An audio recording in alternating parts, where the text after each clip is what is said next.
Itu dia lembek masih. Iya. Nah, 6 jam untuk mengeraskan diri dan dia butuh.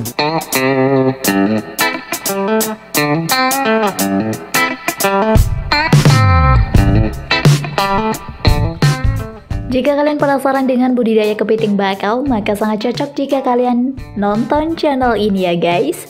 Dimana untuk saat ini banyak sekali cara yang bisa dilakukan hanya untuk membudidayakan kepiting bakau. Berbeda jauh dengan kepiting rajungan, kepiting ini memiliki habitat sendiri ya guys. Bahkan kalian sudah mulai bisa membudidayakan kepiting bakau ini di paralon. Yakin nih bisa? Padahal kan ukuran kepiting bakau besar.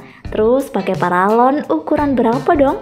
Yuk deh langsung saja kita cari tahu cara budidaya kepiting bakau menggunakan paralon.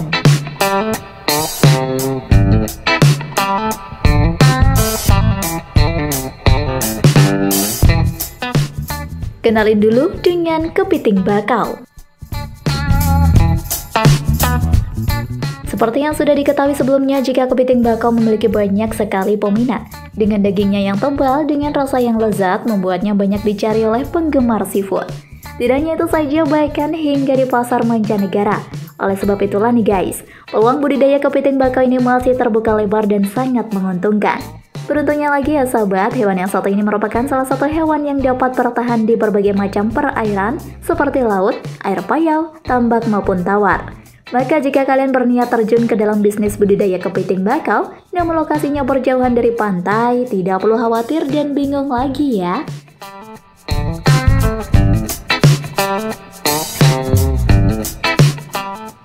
Budidaya menggunakan paralon. Budidaya yang akan usaha pembesaran budidaya kepiting harus mempersiapkan crab box, serta pot bunga atau ember yang bisa juga terbuat dari bahan bambu. Tidak hanya itu, mereka juga harus mempersiapkan rakit. Nantinya rakit akan digunakan untuk mengapungkan crab box, yang selanjutnya dipakai untuk jembatan kontrol dan rumah jaga. Crab box biasanya terbuat dari bahan polyethylene dan terdiri atas dua bagian, yaitu badan serta penutup. Rakit terbuat dari pipa paralon atau bisa juga terbuat dari bambu. Penyiapan sarana selanjutnya adalah pemasangan instalasi rakit dan jembatan kontrol. Produksi pembesaran kepiting bakau sebaiknya dilakukan dalam kurungan secara individu. Hal ini penting karena bila dipelihara bersama kepiting lain sangat rawan terjadi kanibalisme saat kepiting lainnya molting. Keranjang plastik bekas buah atau kurungan dari bila-bila bambu dapat digunakan sebagai wadah pemeliharaan.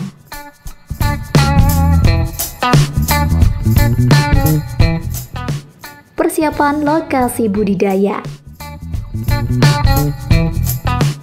Dalam budidaya kepiting bakau ini di air tawar ini juga membutuhkan lokasi yang baik. Kalian terlebih dahulu harus siapkan kolam budidaya dengan kedalaman antara 0,8 hingga 1 meter dan salinitas pada kisaran 15 hingga 30 ppt. Karena ini juga merupakan kolam buatan, maka langkah baiknya jika kolam budidaya kepiting Anda sudah dilengkapi dengan filter. Hal ini berguna agar sirkulasi air tetap terjaga dan kepiting bakau juga tidak terlalu merasakan perbedaan di habitat barunya ini.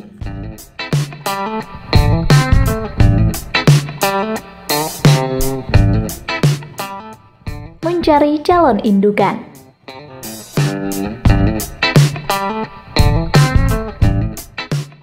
Sebelum kalian terjun langsung dalam sebuah bisnis atau usaha kepiting ini, maka langkah lebih tepatnya jika kalian pahami betul calon indukan yang akan dipakai dalam budidaya.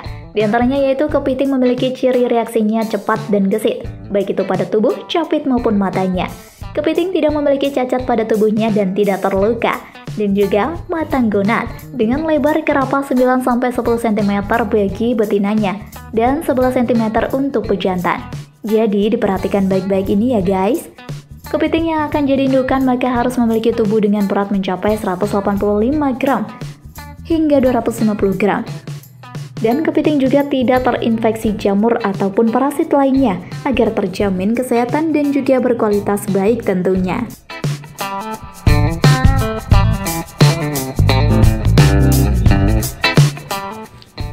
Menyiapkan wadah pembibitan.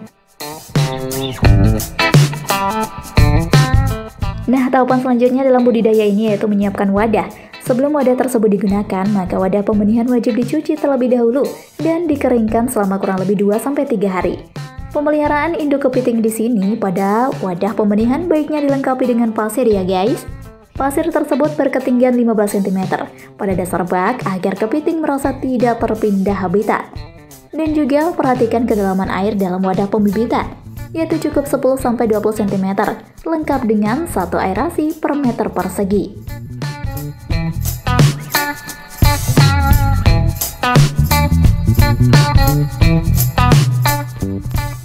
Cara mempercepat kematangan gonad. Dalam cara budidaya kepiting bakau ini ya guys, kalian guna mempercepat kematangan gonad biasanya seringkali dilakukan pemotongan setangkai bola mata. Hal ini dikarenakan dalam tangkai telah terdapat organ yang menghambat perkembangan ovari sang kepiting tersebut guys. Dengan penyebaran kepadatan indukan yaitu berada di kisaran antara 2-3 ekor dengan perbandingan jantan banding betina 1:2. Setelah bibit kepiting sudah ditebar, maka pemberian pakan kalian sudah bisa dilakukan. Namun pastikan jika dalam pemberian pakan di sini sebanyak 2 kali sehari pada pagi dan sore hari. Sedangkan untuk dosis pakan idealnya adalah 15% dari berat badan perharinya. Bedanya juga ada pada pakan saat proses pemijahan di mana harus 5% dari berat badan menjelang pemijahan.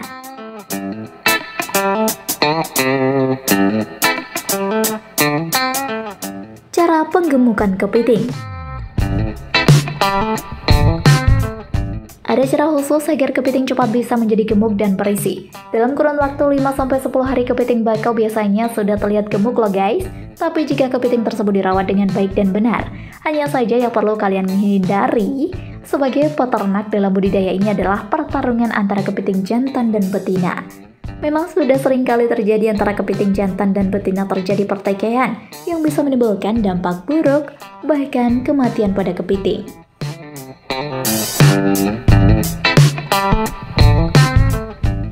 Proses penetasan telur. Dalam 1 ekor kepiting betina biasanya akan menghasilkan 1-2 juta butir telur dengan derajat penetasan mencapai 95-98%. Memang terbilang cukup banyak juga ya. Ada tanda-tanda kepiting yang sudah mulai memijah loh guys. Salah satu tandanya yaitu menempelnya massa telur pada bagian abdomennya. Setelah proses pemijahan selesai, biasanya telur akan dirami oleh indukannya selama 10-12 hari sampai telur benar-benar dalam tahap yang cukup untuk menetas. Jika Anda menyukai video ini, silahkan klik like dan subscribe untuk mendapatkan video update terbaru dari kami. Usahakan jika dalam penetasan ini kalian memperhatikan suhu dalam kolam. Suhu yang baik yaitu mencapai 26,5 sampai 29,5 derajat Celcius dan salinitas mencapai 31 sampai 32 ppt. Semua itu dilakukan agar proses ini berjalan dengan lancar.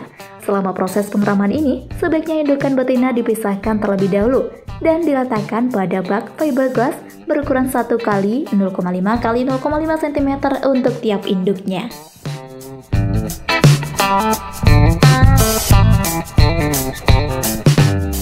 Proses pemeliharaan larva.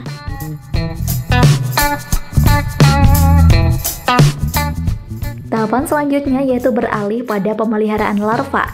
Nah guys, setelah telur-telur tersebut menetas, maka kalian segera pindahkan larva kepiting bakau tersebut ke dalam bak fiberglass dengan kepadatan antara 10-30 ekor per liter. Jangan lupa untuk berikan pakan berupa udang kecil, artemia, atau rotifer. Tetap, ini juga harus diperhatikan. Perhatikan sanitasi air dalam kolam tanpa melakukan pergantian. Kenapa demikian? Ya, karena kepiting bakau sensitif sekali terhadap perubahan lingkungan.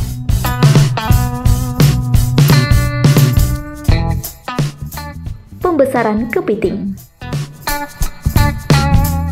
Proses selanjutnya yang harus dilakukan oleh pembudidaya dalam budidaya kepiting bakau di air tawar adalah pembesaran. Lakukan pembesaran kepiting dengan menebar benih kepiting pada kolam pembesaran. Semua dilakukan agar bibit tersebut tidak mengalami stres. Penebaran hendaknya dilakukan saat pagi hari. Jangan lupa, jika harus perhatikan suhu air, di mana suhunya harus berkisar antara 27-28 derajat Celcius dan salinitas 10-15 promil, pH dalam kisaran 6-8, serta oksigen berlarut sekitar 5,5 ppm. Semua itu memang harus dilakukan dengan cermat agar budidaya kepiting bakau Anda sukses panen.